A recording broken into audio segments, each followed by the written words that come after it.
É, Chicão.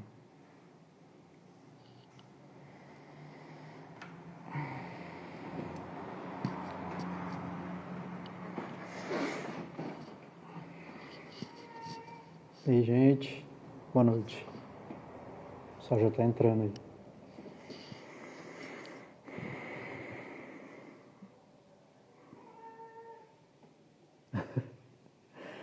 Meu gato miando aqui, pessoal.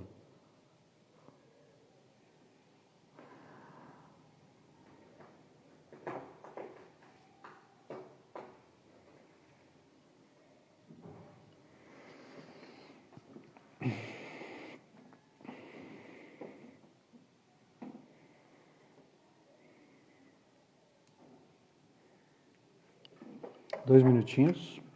Esperar o professor André entrar.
Minha câmera tá torta.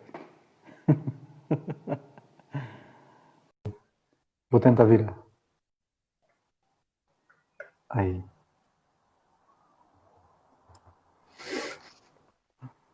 Boa noite, Alexandre. Boa noite, André. Tudo bem? Tá certinho agora. Tava horizontal, assim. É, não costumo fazer live, não. Mas tá ótimo agora, Rosane. Vou marcar o tempo aqui, tá? Tá bom. Espera uns 2 minutinhos. Se quiser falar do tema, Ok. né? Pode se apresentar, Alexandre? Se apresente, né? Para quem não te conhece. Então, é uma honra muito grande, mais uma vez, a gente bater um papo com o Alexandre. Alexandre que já, de Valadares, já veio até Flotando algumas vezes, né? Por causa da pandemia, agora a gente está fazendo essa palestra online. Mas com certeza, logo, logo, tudo volta ao normal e você vai estar de volta aqui. Então, o professor Alexandre, ele é referência nossa aí de Belo Horizonte para cá, até a Bahia. Nossa maior referência aí profissional com relação à parte acadêmica, ciência. Tem muito para agregar para a gente, né, Érico? E grande Alexandre. E a gente tem muito que aprender com ele. Então, ele é orientador de mestrado, ele vai se apresentar para quem não o conhece. Muito obrigado, tá? O pessoal está entrando aí. Logo, logo a gente está derrubando essas lives aí de algum sertanejo aí. Pode se apresentar, Alexandre. Obrigado pelo convite, André. Sempre um prazer a gente falar para o pessoal da Unipac. Eu tenho muito prazer em ir até o Flotone, gosto muito. Eu trabalho com biomecânica, acho que quem já me conhece um pouquinho mais de tempo sabe disso. Eu coordeno um grupo de pesquisa aqui na UFJF do campus Governador Valadares e sou orientador de 2 mestrados, de Ciência de Reabilitação e o de Ciências Aplicadas à Saúde. E os 2 estão, inclusive, com seleção aberta aí. Quem tiver interesse pode dar uma buscada no site. E a gente tem trabalhado com diversas populações, avaliando, principalmente na parte de inovação tecnológica, principalmente na inovação tecnológica de baixo custo, para proporcionar aos colegas que estão mais distantes da academia e que também, né, estão distantes dos grandes laboratórios, que eles possam fazer uma avaliação bem estruturada também. Então, acho que, se eu fosse resumir, né, o que a gente tem feito aí, seria nessa linha, além de algumas outras coisas com populações especiais, como idosos, disfunção temporomandibular, né, a gente sempre recorre aí a biomecânica como ferramenta para trabalhar com essas populações. O que é importante, né, Alexandre, é a gente tentar aliar a ciência com a prática clínica, isso que é muito importante, né? Então, tem muito aluno aí, eu acho que tem muito colega aí que está iniciando ou tem colegas que estão se formando, né, estão iniciando a vida profissional. É sempre muito importante, né? A fisioterapia teve uma época muito turbulenta lá nos anos 80, né, que não tinha ciência, né? Então era forno de bia, era aquela, né, aquela tralha toda. E hoje não, hoje a ciência está aí para caminhar junto, né? A prática baseada em evidência está aí para ser um norte para o profissional, né? Então, para a gente introduzir, já que você vai falar de instrumentação, né, e vai falar um pouco de ciência, fala um pouquinho para a gente ir, para o pessoal que está entrando aí, né? E antes da gente entrar na parte específica do tema, fala um pouquinho para a gente o que é prática baseada em evidência, qual a importância do fisioterapeuta clínico ele se basear na ciência, né, na sua atuação. Prática baseada em evidência acho que eu vou ser bem clássico, né, o tripé da prática baseada em evidência é você utilizar a melhor evidência disponível naquele momento para avaliar e para tratar os seus pacientes, respeitando sempre as preferências do paciente em relação ao que vai ser realizado com ele de tratamento, e também utilizar a sua experiência clínica para escolher a melhor ferramenta, o melhor dentro do arsenal, né, que a gente dispõe para tratar o paciente. É claro que assim, muitas vezes as pessoas às vezes distorcem um pouco esse tripé. Não, mas se eu tenho mais experiência clínica, eu posso escolher tratar o paciente mesmo que não haja evidência. Bom, eu vou discordar um pouco, né, apesar de que existem muitas variantes aí de pensamento. Eu acho que assim, a experiência clínica ela tem que ser norteada pelo outro ponto do tripé, sempre, né? Não é que a gente não pode deixar o tripé torto aí, né? Não, eu deixo de estudar e aí eu não baseio minha prática em evidência para eu poder escolher aqui, né, na parte clínica o que eu quiser fazer. Eu acho que a gente tem que ser equilibrado nesse sentido. E eu sou um pesquisador hoje, mas fui clínico durante boa parte da minha trajetória. Acho que a gente precisa realmente trazer um pouco a ciência para mais perto do clínico, para que a gente consiga fazer a fisioterapia maior. Mas para isso a gente precisa de desenvolver primeiro a nossa capacidade de raciocínio crítico e escolher, né, a melhor ferramenta. Isso é muito importante. E eu estou aqui, acho que para falar um pouquinho disso hoje, do né? raciocínio clínico, né, Alexandre? O raciocínio clínico, né? E assim, é muito importante isso, né? A gente até segue muito o Léo Costa lá, né? Que vive falando de PBE. Ele agora até parou de falar um pouco de coluna, está falando um pouco do Covid, né? A gente tem um médico lá em Salvador também, que você deve segui-lo, que é o Cláudio Correia, né? Ele sempre faz seus posts, sempre centrado, né? Sempre com muita ponderação. E você falou uma coisa importante, essa questão do raciocínio clínico, né? Então a gente vai estar falando de instrumentação para avaliar, né? Avaliar para prevenir lesão, avaliar para reabilitar lesão, né? Então, fala para o pessoal que está entrando agora qual que é o tema da live, né? Que agora a gente já se apresentou de novo. Né? Perfeito. O tema da live hoje é a gente trabalhar com, pelo menos dar iniciar, né? Sobre tecnologias acessíveis para monitoramento e reabilitação de lesões esportivas.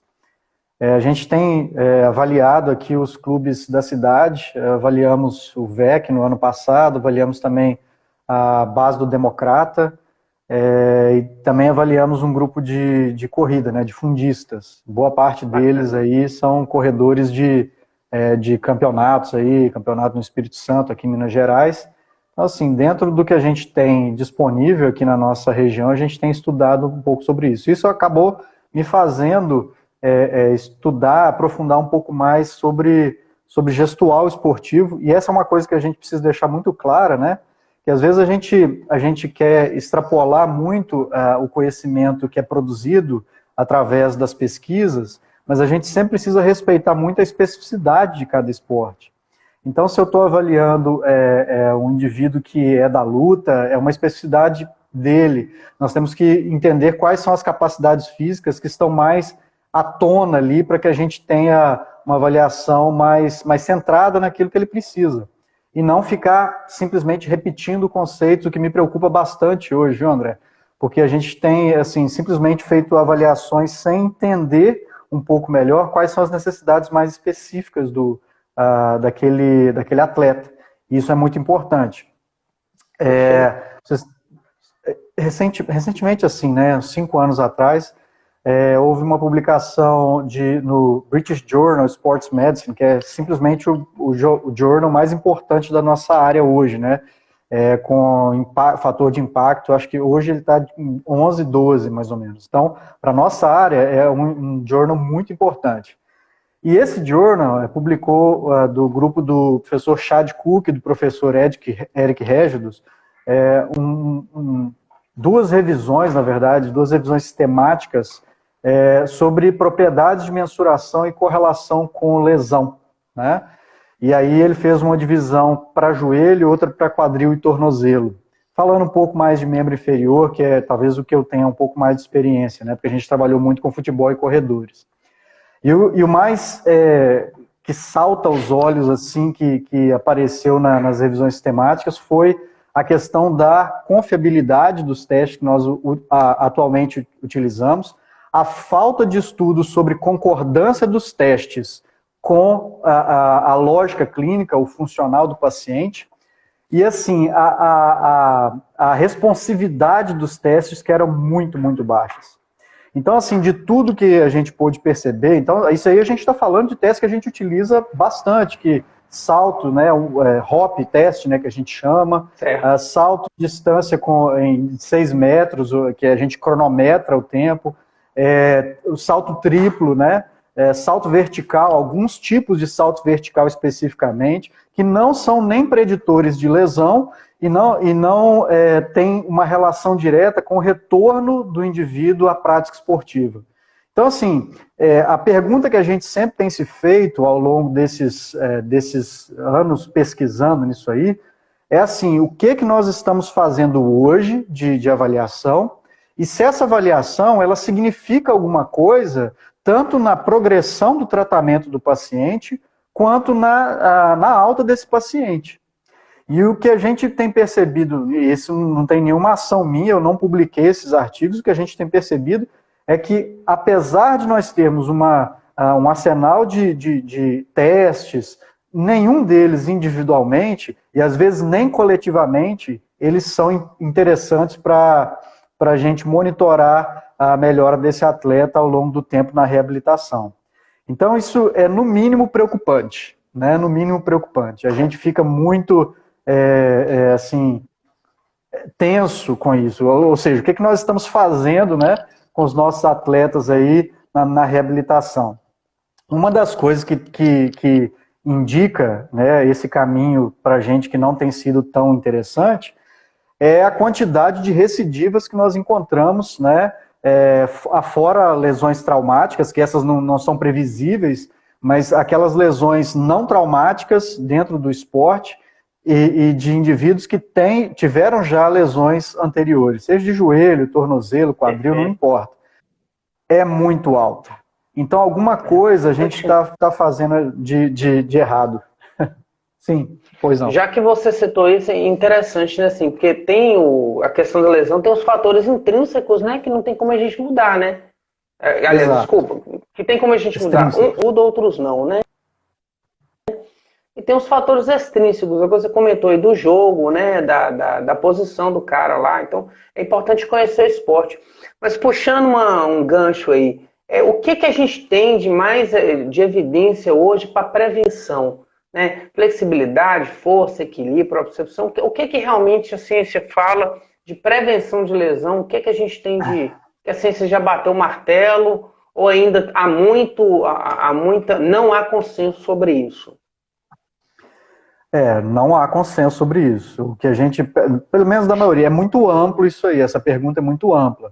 Mas eu vou pegar um exemplo aqui do futebol especificamente, também um artigo que foi publicado pelo British Journal of Sports Medicine, falando sobre fatores de risco, né, para lesão, testes de screening, que a gente chama, que é de triagem, e estratégias de prevenção, né, foi uma revisão sistemática também, trabalhou com 44 times da Premier League, que é a liga de futebol da Inglaterra. Da Inglaterra. Tá?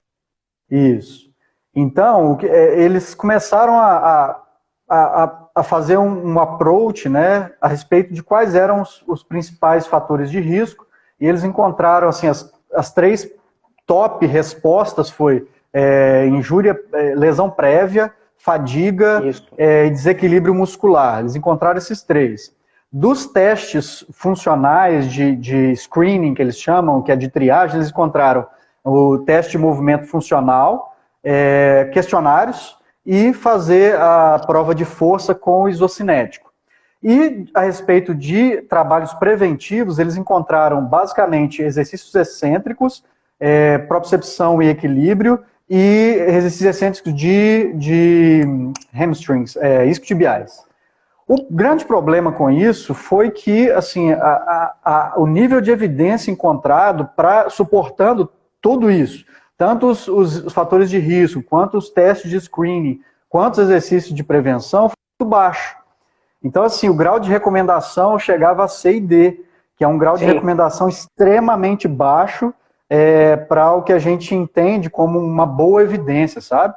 Então, isso também foi um componente muito preocupante, pelo menos no mundo do futebol. Eu estou falando de futebol aqui, para falar de outros esportes, a gente tem que verificar realmente cada esporte, qual que é a especificidade, mas estou falando de futebol que no nosso país é mais comum, e a gente tem mais estudos também nessa área. Então, veja, é complicado, nós temos um grau de recomendação muito baixa para aspectos preditivos até, screening tests. Então, isso é difícil a gente falar hoje que alguma coisa previne lesão. Alguns estudos mais recentes, André, com isquiotibiais, com exercício nórdico, com nórdico invertido, avaliando a razão entre isquiotibiais e quadríceps, mostram assim que esses fatores, eles são importantes, mas eles unicamente trabalhados, eles não fazem nada. Perfeito. Então, a gente tá hoje assim, no momento em que talvez nós tenhamos que partir para um exame físico e um monitoramento do atleta ao longo da temporada de uma forma mais sistemática, para a gente fazer estudos de coorte que sejam, que incluam, inclusive, os aspectos do jogo. Ou seja, a gente pega um calendário hoje no Brasil do futebol, assim, não tem tempo para a gente trabalhar o atleta ao longo do campeonato. Os campeonatos que não são da Série A, por exemplo, igual a gente trabalhou com os clubes aqui de Valadares, um da Série B, né, do Mineiro, e outro da Série C, que seria a segunda divisão, Série B e segunda divisão. E assim, o campeonato acontece em 3 meses, o campeonato inteiro, né? Então, assim, nós tivemos ainda assim a felicidade. Eu trabalhei junto com o Bruno Botelho, aqui da cidade, que é fisioterapeuta também. Nós não tivemos nenhuma lesão grave, né? Dentro do time, e especificamente o nosso grupo trabalhou com a base do VEC, e eles ganharam tudo que eles disputaram. Então, assim, e sem lesão também grave. Justamente focando em alguns aspectos mais recentes para prevenção, né? Obviamente, quando a gente está falando de prevenção de lesão, a gente não está falando de predição de lesão, está falando de prevenção no sentido de você diminuir esse tipo de assimetria que pode predispor. A gente tem uma noção de que isso acontece, mas ainda falta estudos de coorte. Então, assim, parece que realmente a lesão prévia ela é realmente muito importante, né? A lesão prévia, em todos os esportes, né? Corredor, no futebol, a lesão prévia ela está sempre aí, né?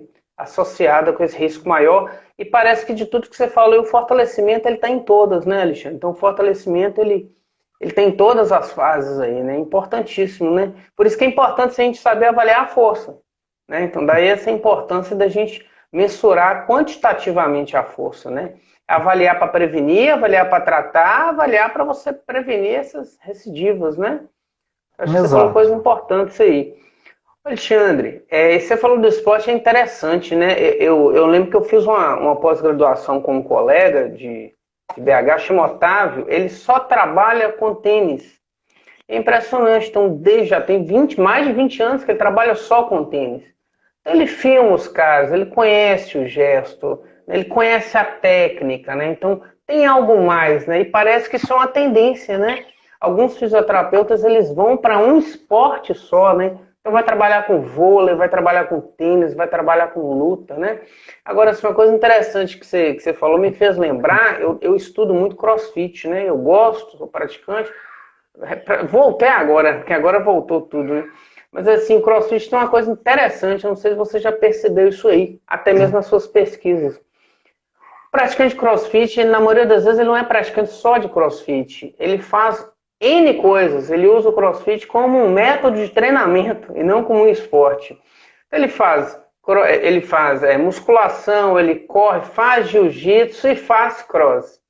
Ele machuca, às vezes, na fadiga. Então, você falou de fadiga, eu lembrei disso. O cara faz um monte de coisa, machuca no movimento do cross e fala que a lesão foi no cross. Né? Aquela coisa, ou seja, morreu por Covid, né? Nós estamos vivendo isso. Na verdade, o cara morreu por outras coisas, né? Mas assim, essa coisa da fadiga, né? Você citou, né? Assim, da fadiga, né, lesão? A gente tem que entender que existe todo material, seja ele biológico ou não, ele tem uma fadiga, tem um ponto de ruptura. E muitas vezes esse ponto de ruptura, ele chega com o excesso ou ele chega com o trauma. Então eu acho que um bom controle da carga de treinamento, ele é essencial para qualquer esporte, né? E quando a gente fala em carga de treinamento, muitas vezes a gente remete isso à educação física, mas nós estamos em conjunto com o profissional de educação física, né?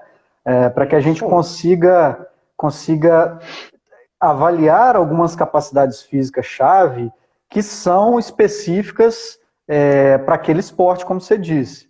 Então, hoje, por exemplo, eu acho que a gente, talvez, uma forma da gente generalizar, não generalizando, é que a gente subdividisse nas capacidades físicas que a gente vai avaliar, né? Então, assim, aquele esporte, ele demanda mais o quê? Potência muscular, ele demanda mais força, né? No futebol, por exemplo, os sprints são de no máximo 20 metros, né? Então, e os sprints são muito decisivos. Então, o que não faz sentido, por exemplo, num controle de carga? Você trabalhar um nível de carga para o indivíduo ter endurance. Se ele é um atacante, um centroavante, por exemplo, não faz sentido. Porque ele não vai correr aeróbio, né, o tempo inteiro. Então, o que a gente hoje entende é que nós precisamos fazer as avaliações, não desprezando nenhuma avaliação, mas nós precisamos ter números, porque o atleta hoje ele precisa de número, ele precisa saber assim, olha, quanto que eu preciso fazer para chegar até ali. E hoje a gente tem, assim, inúmeras referências que a gente pode obter.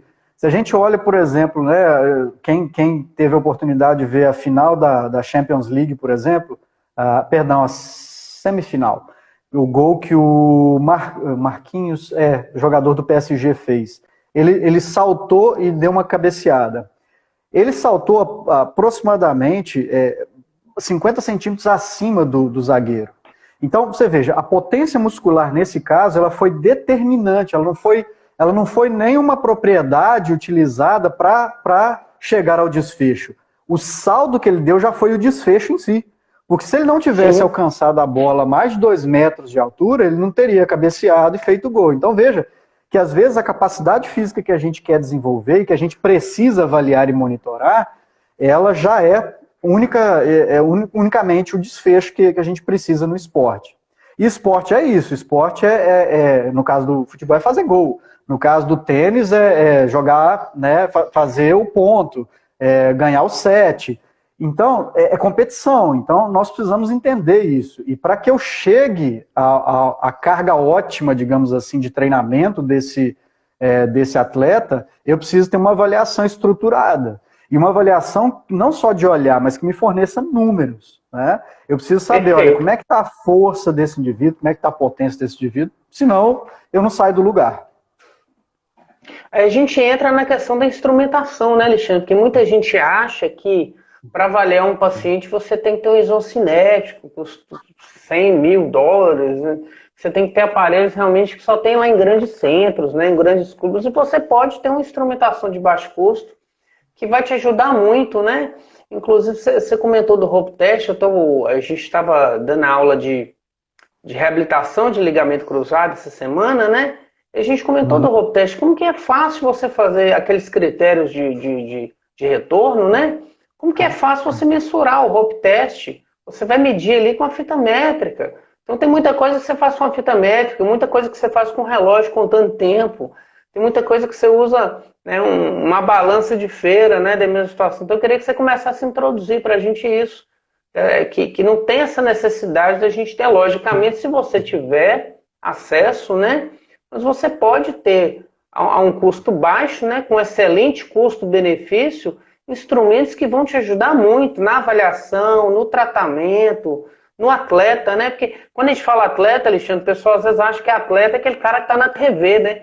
Mas, na verdade, você tem um atleta profissional, atleta amador e o recreacional. A gente atende muito atleta amador e recreacional diariamente. Todos os profissionais atendem, não é mesmo? Isso. Então fala um pouquinho para a gente, introduz para a gente essa importância dessa instrumentação que, graças a Deus, hoje está a baixo custo, né? O que a gente precisa entender sobre tecnologia é que tecnologia não necessariamente é uma coisa...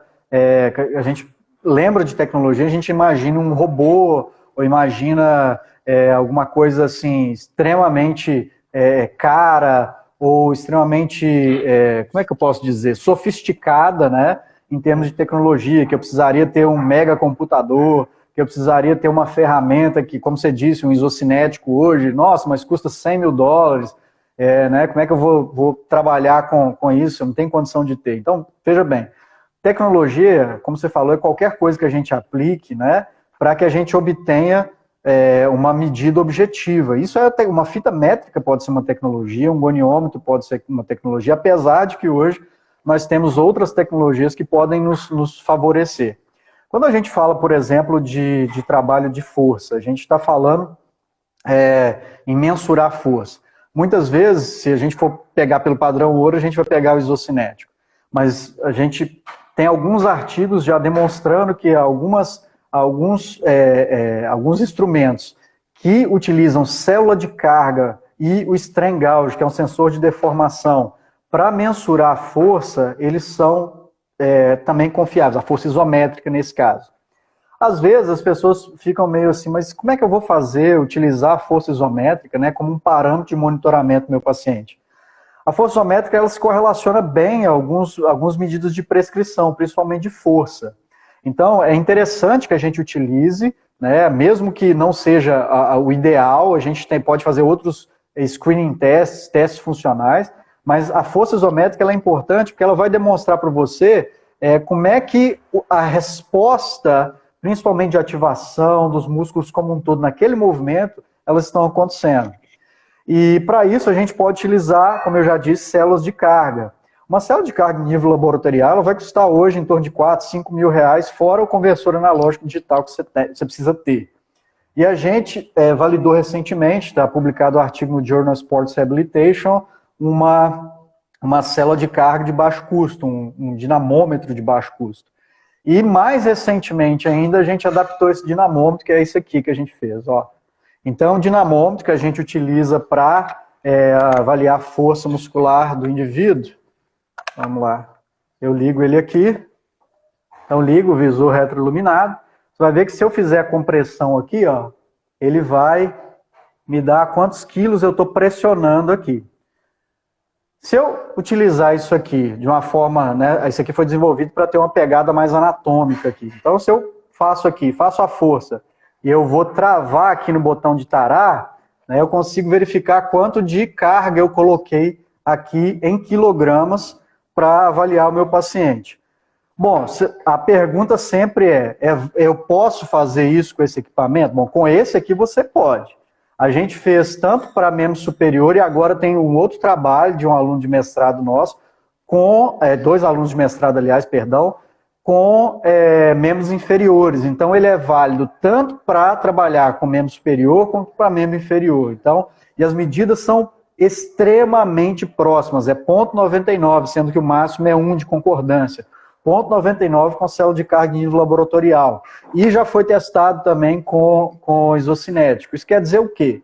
E aí, isso quer dizer que você pode ter um sistema de avaliação mais barato para você utilizar, tá?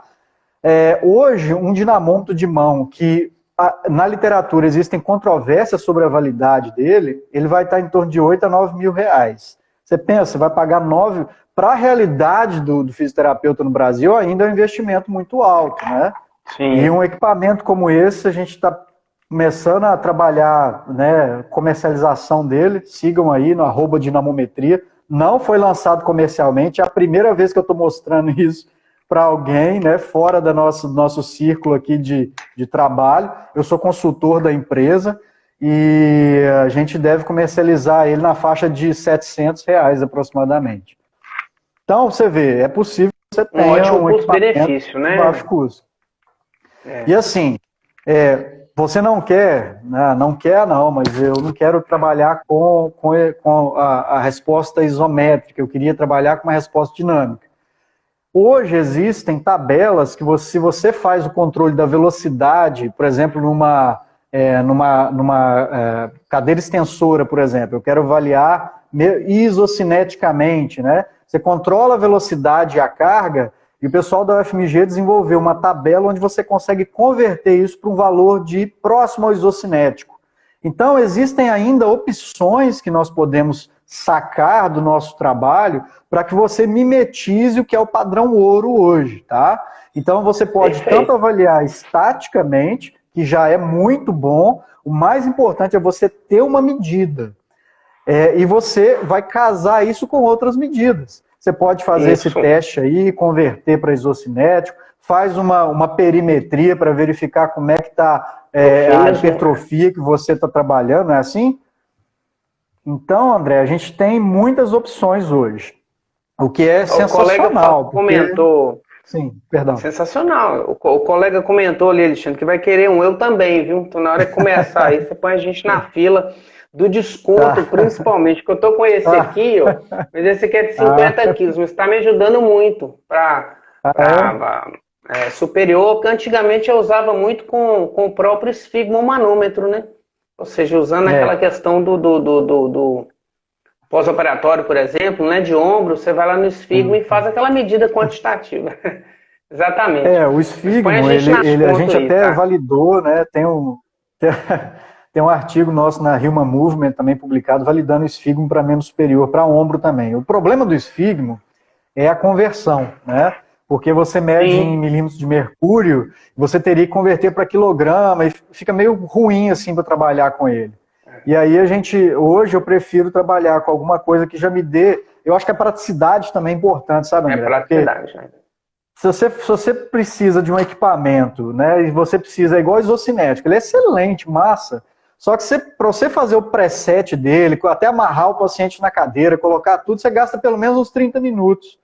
Então, assim, se a gente está usando isso na clínica, eu acho que fica meio assim, fora de... Não é portátil, não é uma coisa que você consegue usar com facilidade.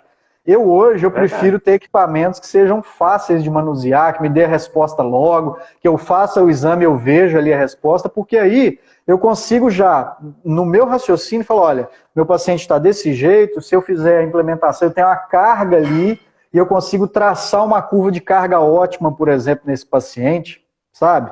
Hoje existe uma curva de força-velocidade muito defendida aí pelo professor Irineu Loturco, um dos caras mais top assim, de publicação no mundo na área de futebol e de treinamento esportivo, e é muito interessante que a gente tenha esses parâmetros, tanto de força quanto de velocidade, para a gente fazer uma curva ali, várias cargas, 3, 4 cargas, e você consegue traçar um perfil de controle de carga para esse seu atleta. Olha que sensacional, cara.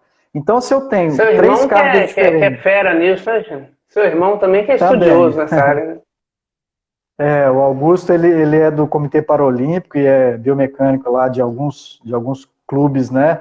Ele dá assessoria, ele também trabalha muito com isso, muito legal. Então, assim... Deixa eu perguntar da plataforma de força, você vai falar daqui a pouco da plataforma, não é isso? Fala agora, posso falar. Pode falar então, pode falar da plataforma. Trouxe ela aqui, deixa eu só dar um recado, Alexandre. Pode dar um recado. Só um recado. A gente chegou, pessoal, na nossa meia hora, só para avisar todo mundo, então estamos aqui com a live falando sobre instrumentação de baixo custo, né, para avaliação, reabilitação esportiva. Eu sou o professor André Velano, estou com o professor Alexandre Barbosa aqui, que é professor do mestrado, cientista e clínico, está dando aula para a gente aqui. Ele está falando agora, né, a gente estava falando de instrumentação de baixo custo para avaliar a força, ele vai falar agora da plataforma de força.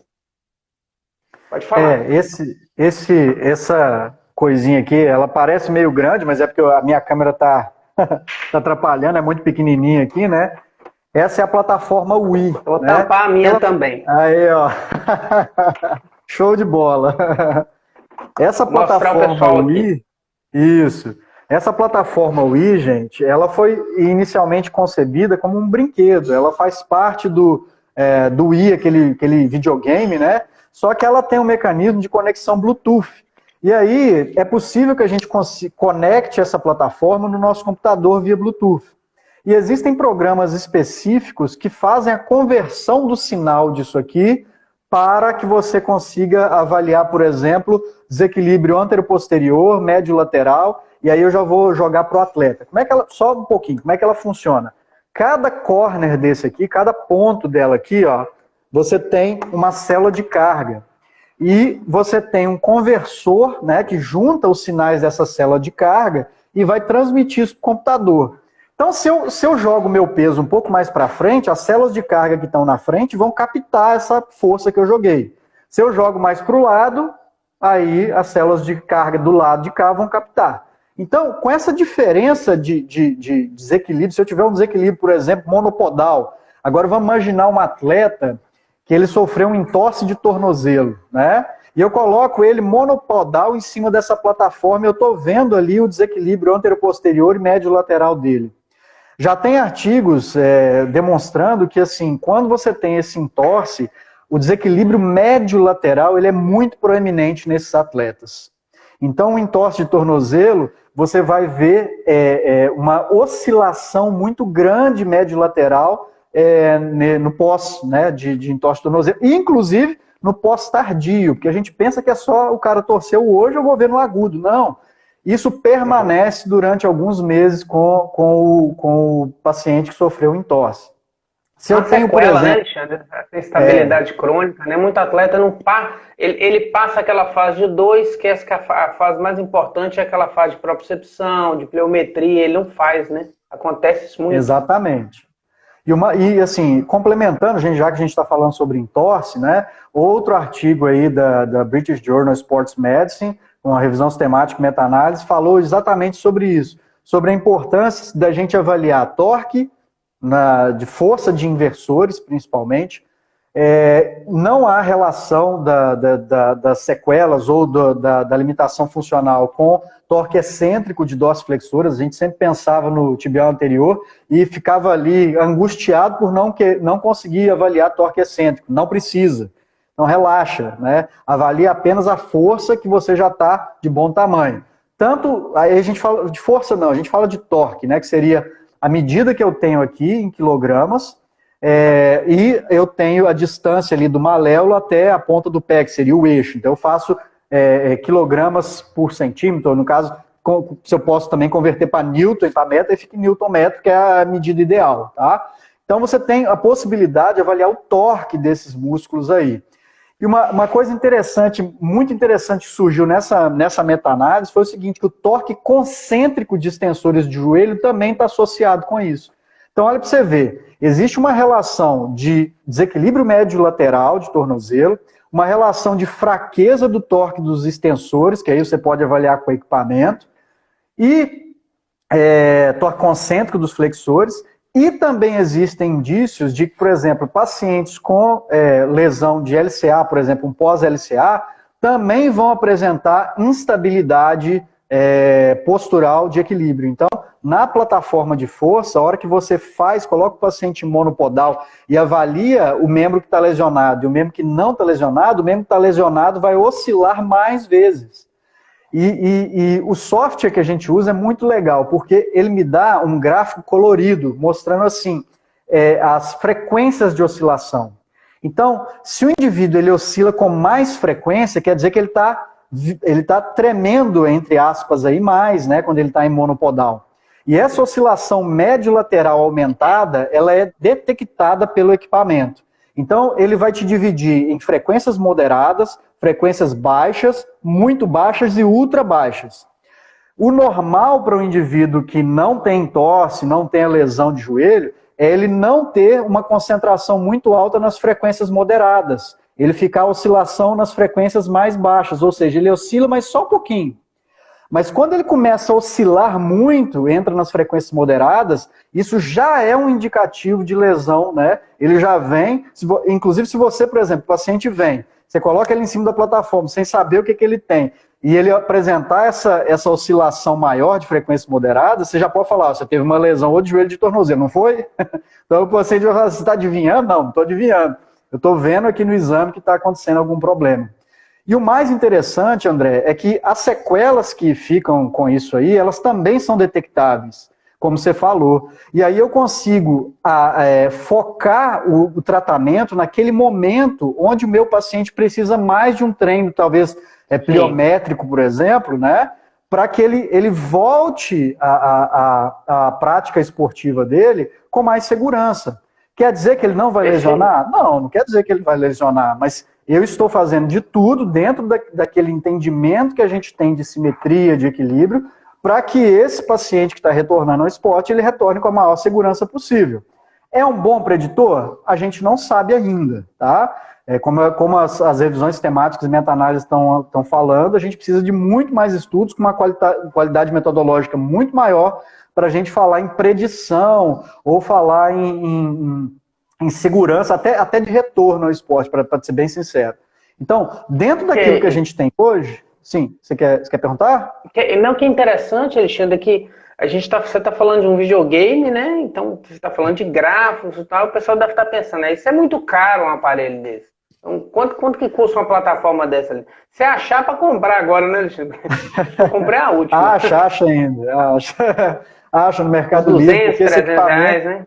No máximo, R$200 você consegue, se você pegar uma usada, você acha por 150, né? Uhum. Então é possível você comprar um equipamento e por incrível que pareça, André, assim, a gente pensa, pelo fato dela ter sido concebida para ser um brinquedo, ela é frágil. Rapaz, ela é muito robusta, aguenta pancada, atleta pesado em cima dela, sabe? E a gente teve, assim, nós tivemos atletas assim que tinham 94, 100 quilos, subindo lá na plataforma e a gente colocando ele monopodal. A gente fez alguns experimentos também com salto em cima dela, para a gente tentar avaliar medidas de salto, né? Daqui a pouco eu já falo sobre os aplicativos. Então é muito interessante que a gente consegue, através dela, trabalhar multifuncionalmente. E ela não serve só para a área esportiva, ela é muito específica para análise de equilíbrio, mas a gente também pode fazer análise, por exemplo, de idoso, né, que tem risco de equilíbrio, pessoas com problemas vestíbulo-cocleares, pessoas que têm labirintite, enfim, concussão, tá? Atletas, inclusive, pós-concussão. Um dos pontos que são importantes, e aí, se o irmão estiver escutando aí, ele vai brigar comigo, porque a gente não pode diagnosticar só com os dados da plataforma de força. Mas eu sempre bato ali com ele e falo assim, não, mas a gente tem que ter a plataforma. Eu falei, a gente tem que ter a plataforma também. Então veja que ela é multifuncional, eu consigo fazer a análise de equilíbrio e, mais interessante, a gente desenvolveu, né, ao longo também dessas tentativas e erros que a gente vai fazendo, um jeito da gente fazer a mensuração da força aplicada no exercício nórdico, que é o excêntrico disco-tibiais. Então a gente coloca a plataforma de um lado, coloca uma plataforma de um lado e outra de outro, e liga as duas, tá? E aí o paciente ele ajoelha em cima das plataformas, um joelho em cada plataforma, eu seguro lá atrás e zero a plataforma, com o peso do paciente já lá em cima. A hora que ele vai descendo no nórdico, né, a gente fala para ele desacelerar com a maior força possível, a hora que ele vai descendo, essa pressão que é captada ali na plataforma, ela é transmitida, a gente consegue ver essas assimetrias entre os dois, as duas regiões posteriores da coxa, que é muito interessante também. Perfeito. Ô, Alexandre, o pessoal, talvez, muitos aí não sabem o que é esse exercício nórdico. Estou tentando achar uma foto aqui fácil para eles verem. O nórdico, pessoal, Você explica aí, André. Não, eu tô com uma foto aqui.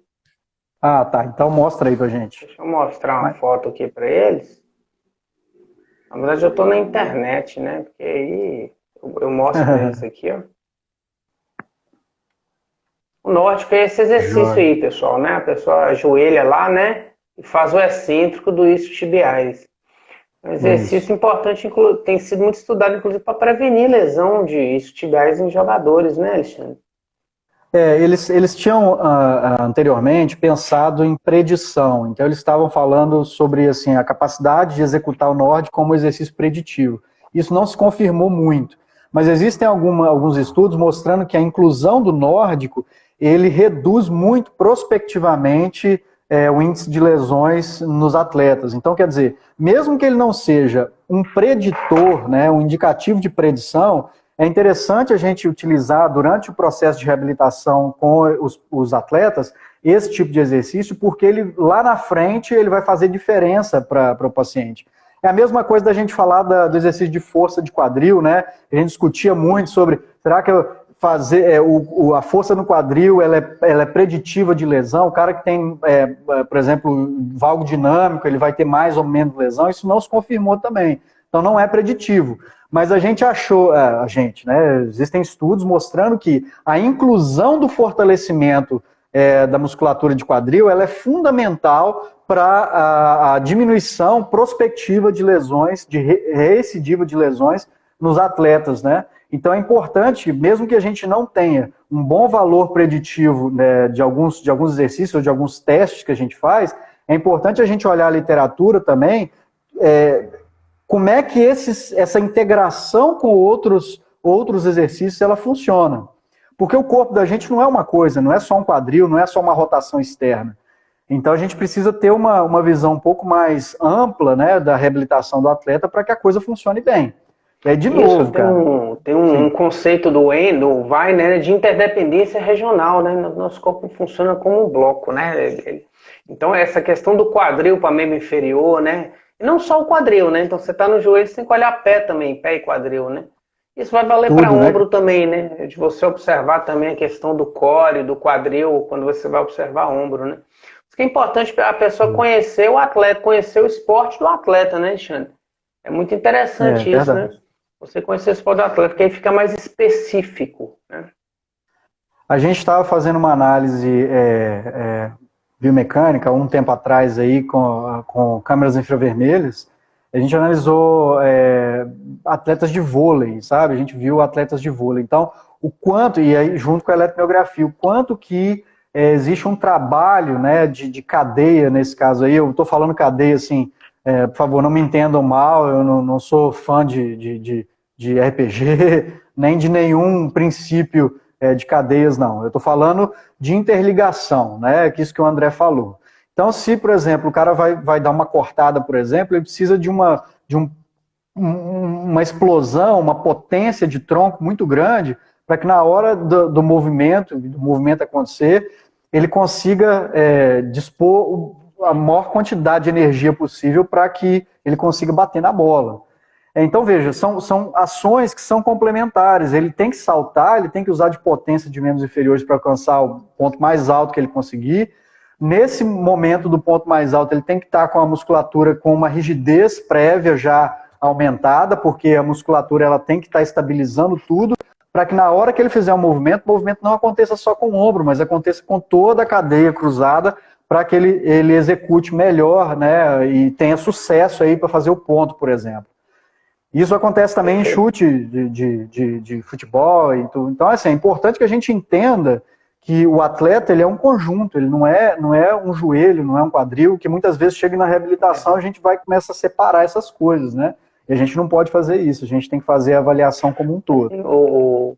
Os fisioterapeutas, de uma forma ou de outra, Alexandre, que eu percebo é que a gente acaba indo no mesmo objetivo por caminhos diferentes, né? Então, o cara da face vai falar de tensegridade, vai falar de cadeia da facial. O cara do Mackenzie vai falar de coluna, que você sempre tem que investigar a questão axial, né? Mas eu acho importante a gente não esquecer de sempre tentar conciliar a ciência com a prática clínica, né? Então nós falamos da plataforma de força, você falou da plataforma de força, que também serve para avaliar a propriocepção, o balanço, né? Você falou do dinamômetro manual, né? Que são instrumentos baratos, né?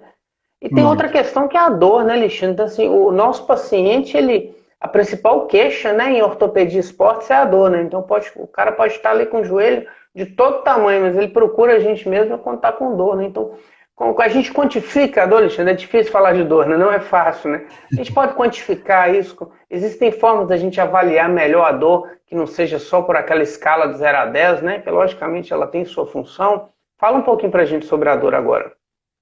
A minha especialidade não é neurofisiologia da dor, a gente teria que chamar o Igor aqui, né, para conversar um pouco sobre isso. Rafael Laite, o Léo, o Luiz também. Então, mas a gente desenvolveu, né, o algômetro de pressão, a gente já tem mais de 250 algômetros hoje com fisioterapeutas, né, sendo utilizados. Então isso é uma felicidade muito grande para a gente. Ou quase algômetros, quase algômetros. Essa é a primeira versão, essa aqui é a versão final que a gente tem. Então, sim, eu tenho utilizado e tenho recomendado, as pessoas têm visto o benefício que a algometria tem trazido. E não é só porque o equipamento a gente ajudou a desenvolver, né, não é por isso não. Mas é porque, anteriormente, a gente tinha um problema muito sério na avaliação da dor, de forma semi-objetiva, vamos dizer assim, né? Porque continua sendo um pouco subjetivo, porque o paciente me fala quando está doendo, quando eu pressiono nele. Mas quando você inclui uma avaliação mais que te dá um número, você consegue, inclusive, trabalhar dentro de alguns princípios específicos, dentro de protocolos, que você consegue diferenciar determinadas situações. Se a gente tem, por exemplo, um indivíduo que tem um entorse crônico, dor crônica no tornozelo, eu faço uma avaliação, esse indivíduo pode ter uma sensibilização central, uma das formas da gente identificar é fazendo um protocolo de somação temporal, por exemplo, com algômetro. Um instrumento que hoje você vai comprar por menos de R$500 e você vai ter a possibilidade de fazer uma série de protocolos. Outro, de tolerância à dor. Muitas vezes a gente esquece que a dor não é só um ponto provocativo, mas quanto que esse paciente tolera de dor? Porque um dos tempos que a gente precisa avaliar, assim, olha, depois que você começa a fazer a sua atividade, começa a doer. Quanto tempo você espera para parar a sua atividade, né? Então a tolerância dele está alta, está baixa? Eu preciso ter um número para me dizer que isso está acontecendo, se isso realmente está acontecendo. Então, a gente tem utilizado a algometria e tem estudado mais sobre os princípios da algometria justamente para subsidiar o fisioterapeuta para que esse monitoramento de dor seja mais frequente. O problema da escala visual analógica é o efeito teto, sempre foi, né? A gente sabe disso desde que ela foi criada, na verdade. Eu pergunto ao meu paciente como é que está a dor dele, ele fala que está 8. E, na verdade, quando a gente vai, né, fazer uma avaliação mais objetiva, instrumentada, avaliação física, não é possível que aquele paciente tenha uma dor 8, por exemplo. O paciente, no máximo, teria uma dor 5. Com a algometria, então, você já consegue 11, fazer essa correspondência. Você pergunta de 0 a 10, ele fala, tá 11, né? O Augusto, meu irmão, você comentou sobre ele aí, eu vi até ele entrando, não sei se ele está online não, mas ele iniciou o monitoramento, fazer o monitoramento assim, da carga e correlacionar isso com a algometria. Ele levou alguns algômetros lá para o trabalho dele, né, que ele faz com os atletas olímpicos da área de natação, e ele começou a monitorar, principalmente no grande dorsal ali, como é que estava a algometria e como que era a percepção, né, da carga que o atleta ele tinha. E ele percebeu que a correspondência estava dando bonitinha, cara. Então, é um negócio muito legal, porque imagina, se eu não preciso mais, se eu tenho um indicativo, né, um número, que eu possa subsidiar as minhas avaliações, não só dentro da clínica, mas também ali junto com o atleta durante o treinamento, isso é muito importante, porque a gente fala muito em retorno ao esporte e às vezes a gente deixa isso, né, e não tem que ser diferente, não, a gente deixa isso, mas só a cargo do profissional de educação física, sendo que a gente precisaria estar junto ali no retorno ao esporte para entender como é que está a condição desse paciente que é atleta também. Então o algômetro ele traz esse benefício para a gente, de me dar uma noção mais objetiva sobre a carga que esse paciente está recebendo, né? Que esse atleta está recebendo, e como é que está esse comportamento no retorno ao esporte. É claro que isso ainda carece de mais pesquisas, né? Mas a gente já está vendo indícios que isso pode ser um caminho aí de estruturação, tanto da reabilitação e às vezes um casamento mais próximo com a educação física também, tá? Perfeito. Onde que o pessoal pode ler mais sobre isso, Alexandre? Sobre o algômetro? Tem algum local, um site, algum time? Algometria, né? O Instagram, isso. Algometria, o Instagram da empresa, da Meddor, e www.algometria.com.br. Mas, só para finalizar, André, eu queria falar de uma propriedade que, às vezes, e isso aí, né, eu não tenho nenhum conflito de interesse. Com o algômetro eu tenho, porque a empresa é da gente também, com esse aqui eu também tenho conflito de interesse, eu já digo, apesar de que não existe o conflito, porque eu quero fazer uma coisa mais barata, né? Se eu quisesse realmente fazer uma coisa absurdamente cara, aí seria um conflito de interesse, mas a gente está tentando viabilizar equipamentos para o fisioterapeuta. Bom, mas eu queria falar de uma propriedade que a gente insiste em avaliar mal, que é a potência. Tá? E às vezes eu mesmo, assim, me pego dando um valor excessivo a outras propriedades e menos a potência. E hoje a gente tem uma facilidade tremenda de avaliar a potência, cara. A gente tem 2 aplicativos, eu vou citar só 2, porque tem outros, mas eu vou citar só 2 que são validados. A gente tem o MyJump 2, que agora tem para Android, e tem o iLoad, que foi desenvolvido por um pessoal da UNB, da Universidade de Brasília. Todos são muito baratos esses aplicativos, né, Alexandre? Muito baratos. R$40 no máximo, você está pagando por eles aí. E aí, veja, o que acontece? Você vai filmar, no caso do MyJump, você vai filmar o salto do atleta. O MyJump trabalha com saltos, né? Já o iLoad trabalha com a curva força-velocidade. Então o atleta vai pegar uma carga, pode ser um agachamento, por exemplo, vai colocar uma carga ali e ele vai fazer o agachamento na maior velocidade, é MyJump 2. Maior velocidade possível. E aí, com base nisso, você consegue extrair os valores de potência. Não é a potência do indivíduo, é uma potência do exercício. Mas ainda assim, se o indivíduo não está conseguindo fazer o exercício corretamente ou numa velocidade adequada, o que vai acontecer? A potência vai diminuir também, né? Então, potência leva em consideração força e a velocidade. Né? Que seria distância e tempo, né? Percorrer a maior distância no menor tempo possível. Então, se eu faço o exercício com a carga na maior velocidade possível, eu consigo ter um desenvolvimento de potência adequado, veja, olha que interessante. Eu vou passar a monitorar agora um aspecto que é muito mais funcional que só a força. A força é muito importante nos nossos primeiros estágios de reabilitação. Meu paciente está ali com hipotrofia, eu estou trabalhando com ele, mas vai chegar um momento em que eu tenho que passar essa avaliação para o lado funcional. E aí a gente perde essa capacidade, porque a gente começa a trabalhar pliometria, por exemplo, com o paciente, ou trabalhar alguns exercícios mais vigorosos com ele, que demandam velocidade, e a gente não tem como mensurar isso direito. E hoje a gente tem. Então coloca o paciente, faz avaliação com os aplicativos, são simples, tem tutoriais na internet, né? Você pode recorrer, também se tiver dúvida pode entrar em contato com a gente, mas é muito importante que a gente faça isso. Tá acabando meu tempo aí. Alexandre, só te lembrar que falta de 4 a 5 minutos no máximo. A Rosana perguntou tá faltando se você 20 segundos isso. aqui, ó.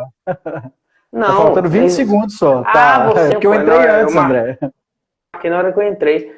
Aqui, passa pra gente todos esses aplicativos que eu repasso pro pessoal. Obrigado, viu? Pessoal, foi muito rápido. Obrigado, Alexandre.